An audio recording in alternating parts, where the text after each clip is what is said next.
Assalamualaikum dan selamat sejahtera bersama cikgu pada hari ini untuk melihat berkenaan dengan video pendek PDPR Sains tingkatan 4 dan 5, pengukuhan dan pengayaan. So, sebelum kita pergi lebih jauh, nama cikgu Nur Azila binti Ibrahim dari Sekolah Menengah Agama Al-Hidayah, Parit Abbas, Kuala Kurau, daerah Kerian, Perak. So, hari ini kita akan tengok satu persatu topik kita. So pembelajaran untuk hari ini, jom sama-sama kita tengok standard kandungan 6.1, sistem sokongan, pergerakan dan pertumbuhan. Siri kedua, sains tingkatan 4. Standard pembelajaran pada hari ini kita bahagikan kepada 3, 6.1.5, mencerakinkan sistem rangka manusia.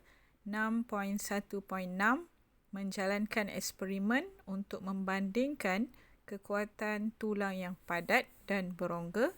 Dan yang terakhir 6.1.7, menghubungkaitkan sistem sokongan dengan faktor kestabilan haiwan.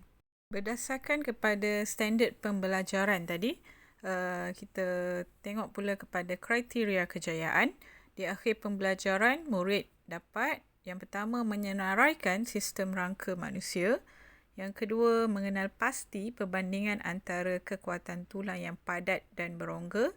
Dan yang terakhir, menjelaskan dengan contoh hubung kait antara sistem sokongan dengan faktor kestabilan haiwan. Standard pembelajaran kita yang pertama pada hari ini, 6.1.5, mencerakinkan sistem rangka manusia. So, persoalan cikgu kat sini, apakah beza antara manusia dengan haiwan lain? Sistem rangka manusia terbahagi kepada dua, iaitu rangka paksi dan rangka appendage. So, kedua-dua ni yang kita akan tengok lebih detail. Cikgu akan explain, bincangkan satu persatu.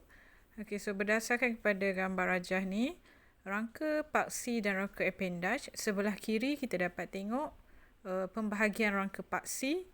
Kita ada tengkorak, tulang rusuk dan sternum serta turus vertebra. Manakala rangka appendage terbahagi pada 4 pula, iaitu lengkungan pectoral, tulang tangan, lengkungan pelvis, tulang kaki. So, cikgu dah labelkan satu persatu. Rangka paksi yang pertama iaitu tengkorak, terdiri daripada tulang kranium dan tulang muka. So, cikgu dah labelkan tulang kranium berada di bahagian belakang, manakala tulang muka berada di bahagian depan.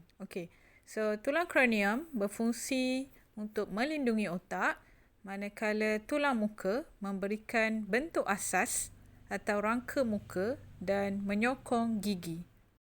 Rangka paksi yang kedua iaitu turus vertebra, lebih dikenali sebenarnya sebagai tulang belakang kita, terdiri daripada 33 ruas tulang kecil atau vertebra. Tulang-tulang yang bersambung akan membentuk satu turus yang kuat.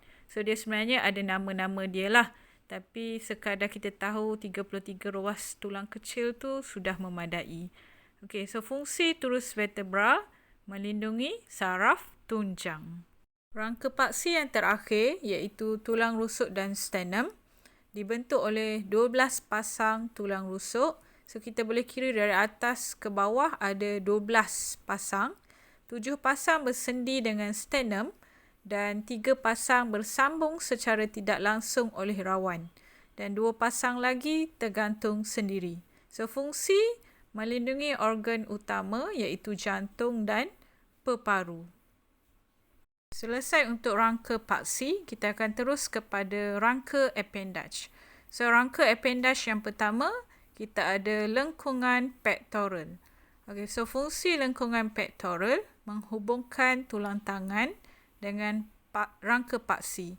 So, lengkungan pectoral ni terbahagi kepada dua jenis tulang lah, iaitu clavicle dan scapula, seperti yang cikgu dah labelkan dekat gambar rajah. Rangka appendage yang kedua iaitu tulang tangan, terdiri daripada humerus, radius, ulna, carpus, metacarpus dan phalanx. Humerus bersendi dengan lengkungan pectoral, dan radius serta ulna. Radius dan ulna bersendi dengan karpus membentuk pergelangan tangan. Karpus bersendi dengan metakarpus membentuk tapak tangan. Dan metakarpus bersendi dengan phalanx membentuk jari tangan. Rangka appendage yang ketiga, kita ada lengkungan pelvis terbentuk daripada sepasang tulang punggung. So, di sebelah kiri tu adalah gambar rajah lengkungan pelvis. Yang tengah-tengah tu bercantum dengan turus vertebra. So, kiri dan kanan tu lengkungan pelvis. Okey, fungsi menyokong berat badan, melindungi pundi kencing dan juga organ pembiakan lelaki dan perempuan. Rangka appendage yang terakhir iaitu tulang kaki terdiri daripada femur yang bersendi dengan lengkungan pelvis, bersendi juga dengan tibia serta fibula membentuk tulang betis. Tibia dan fibula bersendi dengan tarsus membentuk pergelangan kaki. Tarsus bersendi dengan metatarsus membentuk tapak kaki. Metatarsus bersendi dengan phalanx iaitu untuk membentuk tulang jari kaki. Standard pembelajaran kita yang kedua iaitu 6.1.6 menjalankan eksperimen untuk membandingkan kekuatan tulang padat dan berongga. Okey, sama-sama kita saksikan.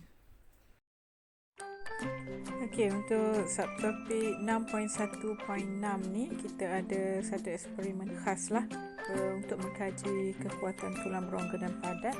So ni bahan yang kita perlukan, bahan utama dia lah kertas A4 yang digulung. Satu perlukan dalam keadaan padat dan satu lagi kita buat berongga. Dan untuk eksperimen kedua kita memerlukan rod yang sama jugalah berongga dan padat. Alright, so kita akan saksikan eksperimen pertama. Jom saksikan. Jadi untuk eksperimen pertama ni kita dapat saksikanlah pelajar ni menggunakan kertas A4 dan diibaratkan kertas A4 yang satu berongga dan satu lagi padat. So untuk berongga ni berapa banyak buku yang dapat ditampung. Okey, dan yang kedua tulang padat. Decide saja kejap je. Alright, so itu sahaja untuk eksperimen pertama dan seterusnya untuk eksperimen kedua kita ubah tadi menggunakan kertas A4. Yang ni eksperimen yang dibuat sebelum ni menggunakan rod. Okey. So untuk kedua-dua ni kita buat perbandingan sebelah kiri dan kanan ni kita dapat saksikan sebelah kiri menggunakan rod rod padat dan sebelah kanan menggunakan rod berongga. So kita menggunakan pemerat untuk melihat sejauh mana kekuatan rod tersebutlah. Dan untuk kesimpulannya nanti kita dapat lihatlah apa yang berlaku kepada kedua-dua perbandingan ni. Sama-sama kita saksikan. Okey. So untuk sebelah kiri yang cikgu dah abang tadi, sebelah kiri adalah rod yang padat. Okey. Kita tambah pemberat untuk melihat dia bertahan sejauh mana. Alright, so antara keduanya dapatlah disaksikan. Okey, rod yang padat akan jatuh dahulu dengan berat yang dibuatlah, dan rod yang padat rod yang berongga masih bertahan. Okey, so secara kesimpulannya kekuatan tulang berongga adalah lebih kuat berbanding kekuatan tulang padat. Okey, terima kasih. Daripada eksperimen tadi kita dapat relatekan jugalah, kita dapat aplikasikan tulang yang padat dan juga tulang yang berongga. So untuk tulang yang padat, vertebrata darat seperti gajah mempunyai tulang yang besar, padat dan kuat. Ini contoh dia lah.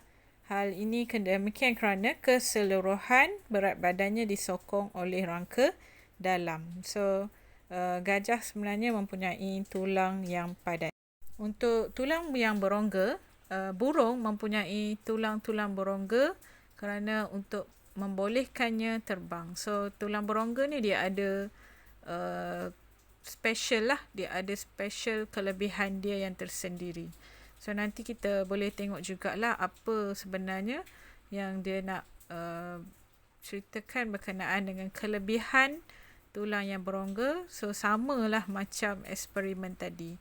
So, kelebihan tulang berongga sebenarnya ringan dan kuat, membenarkan vertebrata bergerak dengan lebih cepat, dan last sekali memerlukan kalsium dan fosforus yang kurang.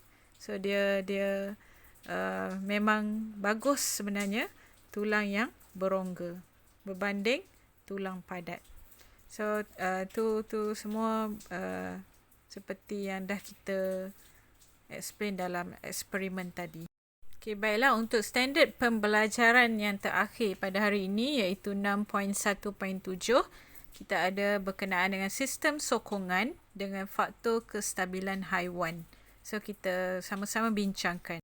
Kita tengok dulu yang pertama, sistem sokongan dengan faktor kestabilan. Dia nak cerita berkenaan dengan apa? So, sistem sokongan yang baik membolehkan sesuatu haiwan itu bergerak dengan lebih lancar dan cekap. So, itu perkaitan dia lah. Kestabilan sesuatu haiwan berbeza mengikut titik keseimbangan pada sistem sokongan haiwan tersebut.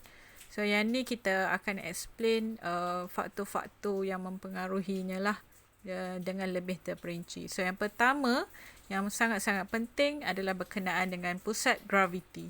So, pusat graviti ni merujuk kepada apa? Titik keseimbangan suatu sistem sokongan atau objek. So, titik keseimbangan pula apa? Titik keseluruhan berat sistem sokongan itu atau objek itu bertindak untuk mengimbangi kedudukan sistem sokongan atau objek tersebutlah. Okay, so kita dah bincangkan berkenaan dengan pusat graviti. So, kedudukan pusat graviti memainkan peranan yang sangat penting kepada haiwan. Okay, umumnya haiwan yang mempunyai pusat graviti yang rendah lebih stabil daripada haiwan yang mempunyai pusat graviti yang tinggi. So, sebagai contoh dalam gambar rajah cikgu ni iaitu zirafah kurang stabil semasa berdiri kerana pusat gravitinya yang tinggi berbanding kura-kura dan buaya. Sebenarnya, faktor yang mempengaruhi kestabilan suatu objek tu terbahagi kepada dua lah, iaitu pusat graviti dan juga luas tapak. So, kalau kita tengok kepada pusat graviti, P lebih stabil daripada Q. Kenapa? Pusat graviti dia lebih rendah berbanding Q. Manakala untuk luas tapak, R lebih stabil daripada S kerana luas tapak R lebih besar daripada luas tapak S. Alright, so berdasarkan perbincangan kita sebelum ni, so ada sedikit penyelesaian masalah kestabilan bagi haiwan lah. Yang diberi contoh kat sini adalah zirafah. So, zirafah ni dia sangat sukar lah untuk minum air. So, macam mana cara dia lakukan bagi membolehkan dia minum air dengan mudah? So, dia akan meluaskan ataupun menambahkan luas tapak sistem sokongannya dengan mengangkangkan kakinya. Manakala kangaroo pun sama jugalah situasi dia. Kangaroo ni kaki hadapan tidak digunakan untuk berdiri. So, menyebabkan kangaroo menjadi tidak stabil. So, cara dia, kangaroo akan menggunakan ekornya sebagai sistem sokongan untuk mengelakkannya tumbang. So, ekor tu membantu untuk menambahkan luas tapak kangaroo ketika tidak bergerak. So, tu specialnya lah.